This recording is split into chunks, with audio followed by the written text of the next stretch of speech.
Estamos de volta aqui com o Morning Show. Hoje é dia 7 de janeiro, primeiro dia da CES 2020. É a Consumer Electronics Show. Nada mais, nada menos do que a maior feira de tecnologia do mundo em Las Vegas, nos Estados Unidos. Para falar sobre o assunto, tá aqui com a gente o Carlos Aros, que é especialista nesse mundo novo. Tudo bem, Aros? Fala aí, seu Silvio, tudo bem? Olha só, vamos falar sobre um tema vibrante, Carlos Aros. Eu tava lendo a respeito aqui da feira e eu fiquei intrigado com algumas das novidades. Por exemplo, no ano passado, os organizadores da feira, eles foram acusados de machismo por causa de um vibrador.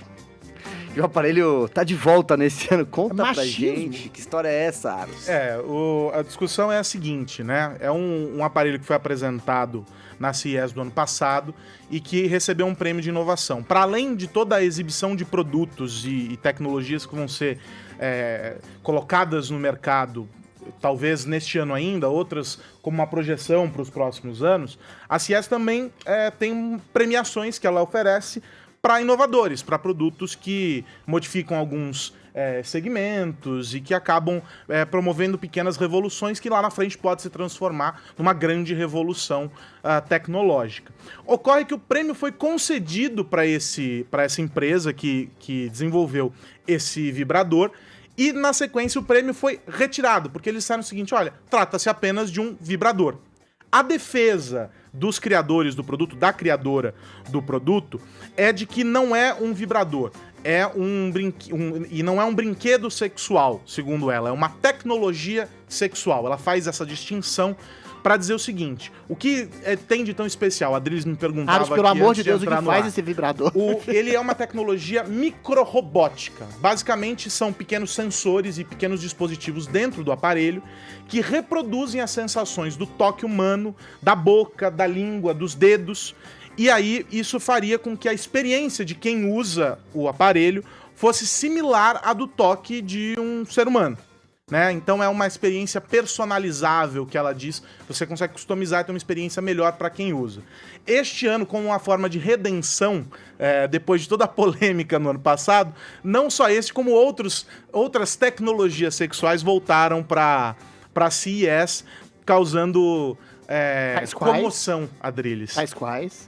Outros vibradores, outros tipos de... Não tem nada pra homem? É só pra mulher? Como é que é? Deve ter uma fila deles. Eu não fui investigar, mas eu faço uma seleção e mando pra você depois. Sou a favor. Qualquer tecnologia que melhore um vibrador, eu sou a favor. Basicamente, todas elas buscam usar ou inteligência artificial ou a conectividade para que as relações aconteçam à distância, ou reprodução dos sentidos humanos, né? A tentativa com tanto a microrobótica como similares para fazer com que se reproduza por meio do dispositivo o toque físico. Aliás, estou vendo aqui a pauta que o Arcon preparou, diz aqui que outra polêmica envolve cofre de maconha. Olha, esse programa hoje tá uma beleza, hein? Não foi da Ludmilla.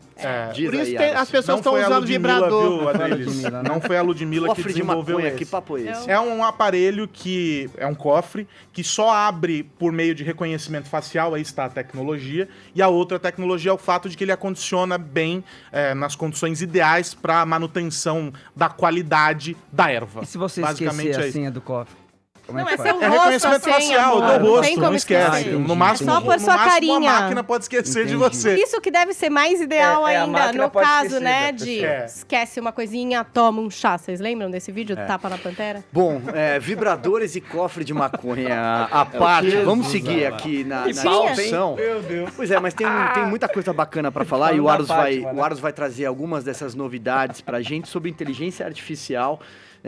Palavrinha da moda, palavrinha do futuro, né, Aros? E também robotização. O que a gente pode falar? Casa inteligente, carro elétrico, o que você traz pra gente? Tem três temas que dominam a CES nesse ano e vão dominar a agenda tecnológica, né? Eu disse hoje cedo no Jornal da Manhã que a CES, ela abre o calendário tecnológico. Então, o que a gente está assistindo como lançamento lá, inclusive as palestras, tá? Teve uma fala interessante do presidente da LG propondo as revoluções das inteligências artificiais. É um debate interessante que mostra como nós estamos nos tornando reféns dessas tecnologias. É um tanto quanto apocalíptico, mas está vindo de alguém que está na indústria e que sabe o que chegará no mercado daqui a algum tempo. Então a gente tem que ouvir o que ele tem a dizer com bastante atenção. Então a gente tem... Primeiro tópico é o 5G. Esse é o ano de transformação do 5G. Nenhum dos nossos aparelhos aqui neste estúdio está apto a se conectar por meio dessa 5ª geração da rede móvel. O que significa que nós estamos assistindo nesse ano ao lançamento dos primeiros aparelhos compatíveis com essa rede. O que é o 5G? O 5G ele é a evolução dessa rede que a gente tem hoje nos nossos celulares, que é o 4G, e ele tem maior velocidade de conexão e menor tempo de resposta. Para nós aqui, usando no dia a dia, a diferença é mínima. Mas para quem joga, por exemplo, online, a diferença é grande. Uma cirurgia feita à distância também tem um resultado muito melhor com o 5G do que com a conexão atual. Robôs dentro da indústria, por exemplo, aqueles parques industriais que tem robôs, máquinas conversando com máquinas, esse é o termo. Essa conexão entre as máquinas fica muito mais fácil. Alguns estudos projetam que a economia vai receber um incremento aí de 12 trilhões por causa, a economia global, por causa do 5G. Então esse é um grande tema da feira. E as casas conectadas com outros produtos para além daqueles convencionais. Todo mundo aqui conhece a Alexa. Sim. Então a gente vai ver a Alexa ganhando espaço em outros objetos da casa. O Google com o seu assistente, idem. E a nossa casa cada vez mais conectada. E por isso talvez a LG, né, o presidente da LG faça essa referência ao quanto nós estamos nos tornando reféns. Porque à medida em que a gente tem a nossa casa cada vez mais conectada, com esse volume de estímulos, a gente fica mais dependente das respostas que as máquinas vão dar e menos aquilo que a gente espera delas naturalmente ou poderíamos fazer sozinhos. Não só das respostas, né, Aros? Também dos ambientes que são interconectados, né? Então, quanto o seu telefone conversa com essa geladeira, que conversa com o seu computador, qual que é o sistema que você vai escolher e no que eles convergem. E eu acho que é isso que faz da gente muito refém. Eu sou muito refém da Apple, né? Por uma preguiça absurda de sair desse ambiente que eles criam. Esse, aliás, o tópico que a Paulinha coloca é interessante, porque é o seguinte, a Apple voltou a CES esse ano. E ela voltou para qual ambiente?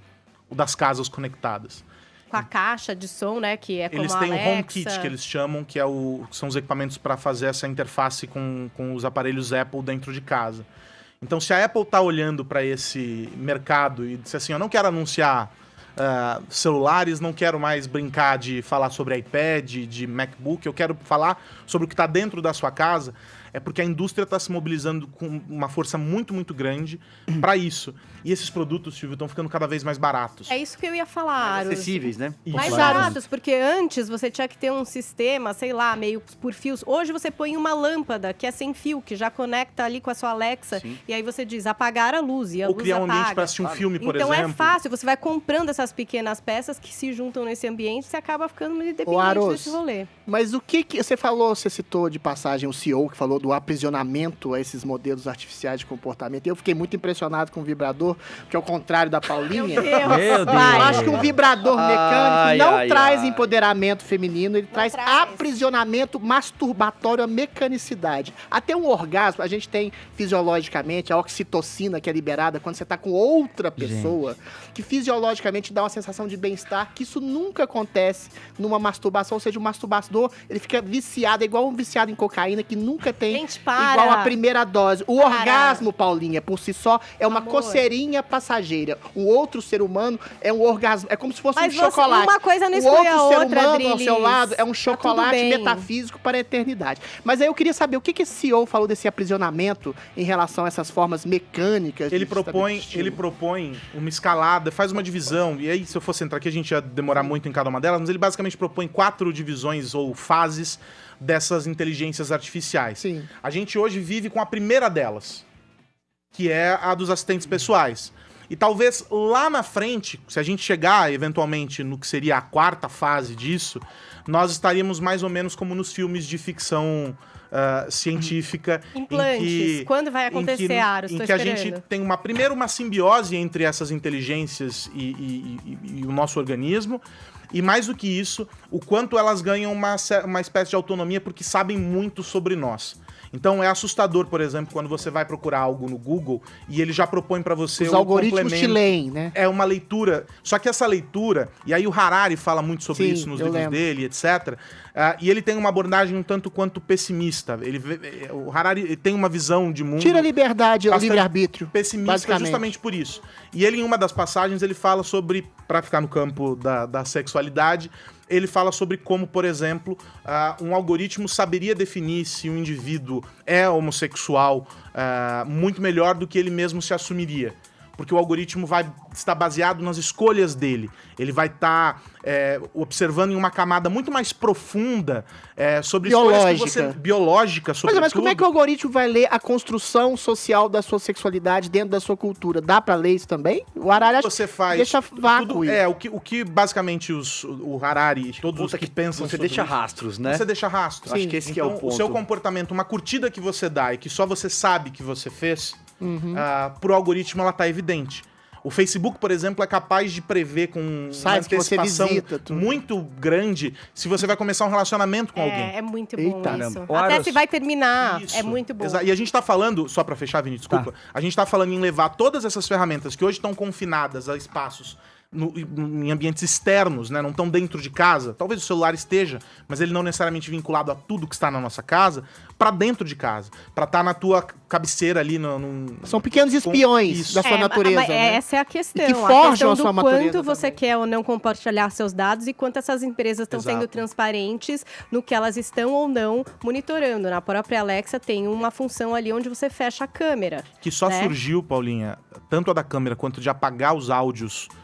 Porque tudo que você fala pro assistente, seja o Google, Alexa, Siri, fica armazenado, porque ela grava aquilo, é em questão de segundos, mas ela grava, faz um upload para processar aquela informação, traz a resposta e aquilo fica armazenado.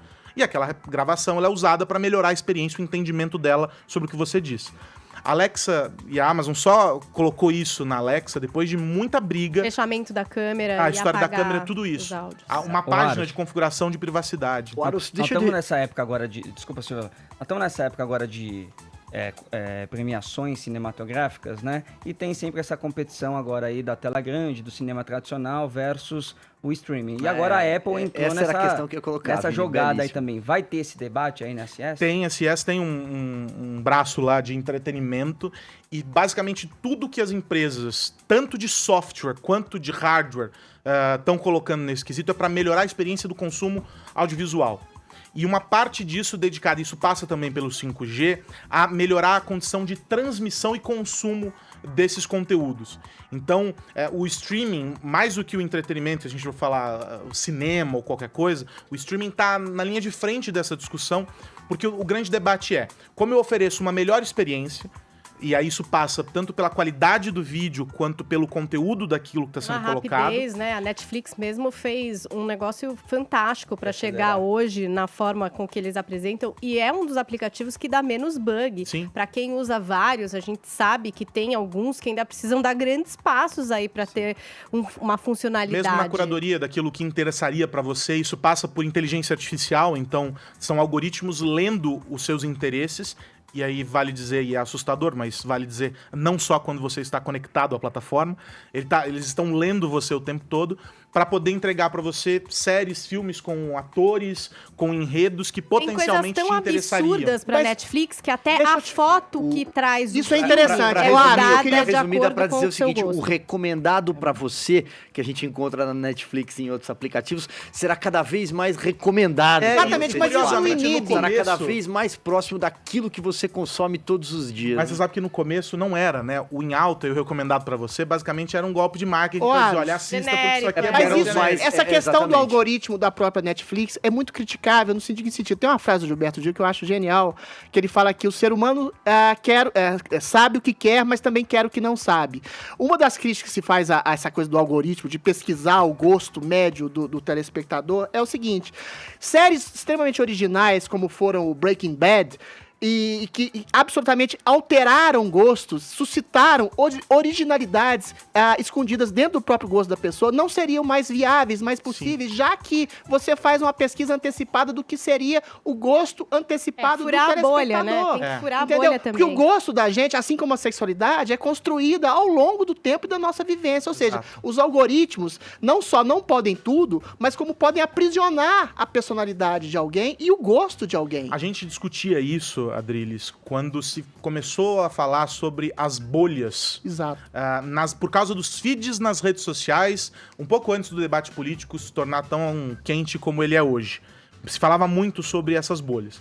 O que a gente está assistindo hoje é a ampliação dessas bolhas para outros ambientes, porque a gente foi se fechando dentro de uma dinâmica de customização sob o argumento de que a experiência do usuário está em primeiro lugar. E se foi customizando, que você basicamente olha e só vê o espelho na sua frente, qualquer direção que você olhe. E você está sempre olhando para dentro. Exato. Algumas plataformas propõem furos nessa bolha para que você consiga atravessar, né? Com filtros para você poder buscar o acervo. Não é o caso da Netflix, por exemplo. Né? Talvez não seja o caso da Netflix nessa primeira leitura, porque ela oferece uma busca.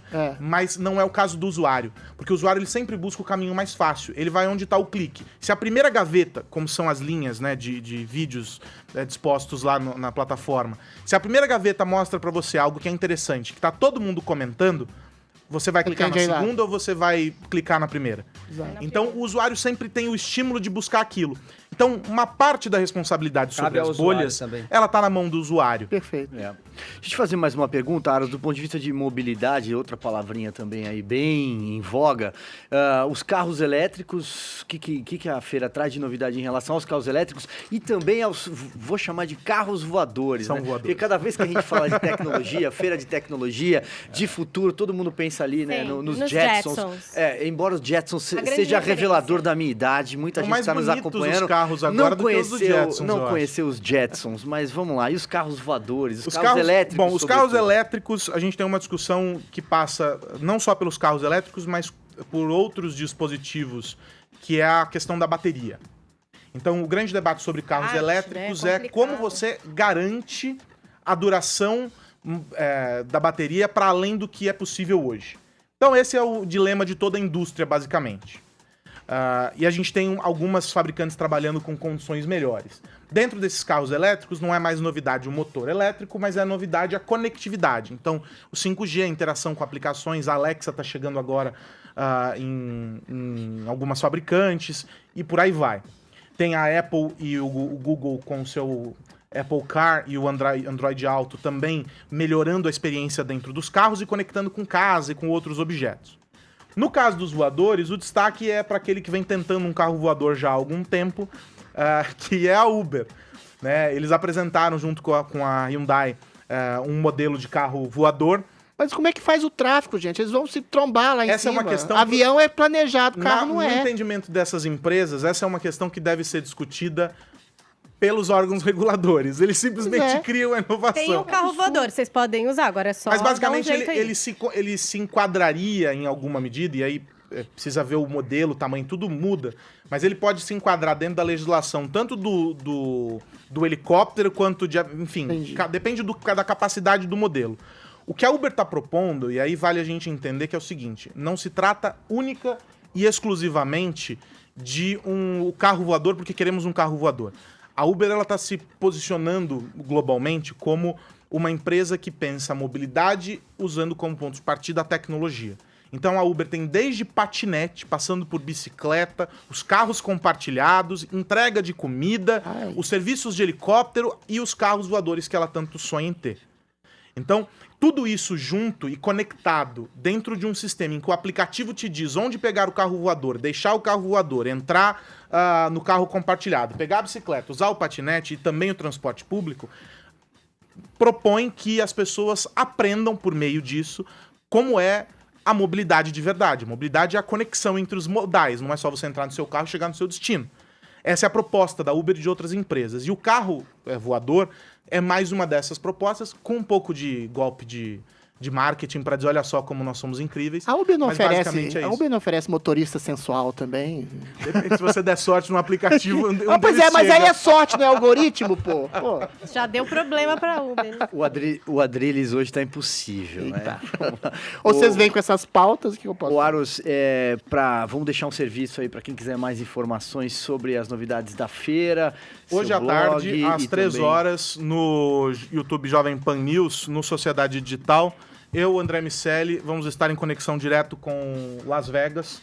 O nosso amigo Alex Rufo está acompanhando os carros por lá, mas eu fiz ele desviar da rota e olhar para as minhas nerdices, porque as montadoras estão apresentando muita coisa por lá, inclusive empresas que não são montadoras. A Sony anunciou um carro, por exemplo. Sony? E ele... É bonito, aliás. E o Alex está acompanhando tudo isso pro Máquinas na Pan, mas vamos fazer um cross entre Máquinas na Pan e Sociedade Digital hoje à tarde. Então, um resumão de tudo que tá rolando. Hoje é a abertura, mas a gente já tá acompanhando a CES com os lançamentos e as palestras e tudo desde o final da semana passada. Vocês que gostam das dicas de tecnologia do Aros, saibam que ele tem 2 podcasts. Faz esse serviço, por favor, Aros, em todas as plataformas de podcast, Spotify, Deezer, a qual você utilizar na Apple também. São 2, Aros. São 2. Um é o Sociedade Digital, é o podcast do programa que tá no ar na rádio, e o outro é o Digital de Tudo. No Digital de Tudo a gente faz um mergulho um pouco mais pesado na tecnologia, a gente vai falar sobre as tecnologias e como elas modificam mesmo o mundo dos negócios. A gente tá falando basicamente sobre indústria, então é um papo mais cabeça, a gente traz os convidados ali que falam difícil. E no Sociedade Digital é para quem gosta de tecnologia mesmo. Sociedade Digital é a descomplicação total. A gente quer que todo mundo consiga falar sobre tecnologia, e aí o Sociedade Digital é o lugar que eu recomendo para isso. A Paulinha quer assumir a diretoria de podcast de todo o programa. Ela faz isso. A gente tem que tolerar isso aqui no nosso programa todo dia. Ela é a baronesa da mídia que eu citei no bloco passado. Lembrando que todos os podcasts assinando muito leite aqui nessa da Jovem Pan. Lembrando, Paulinha, que todos os podcasts baronesa Paula Carvalho da Jovem Pan estão lá em jp.com.br/podcasts.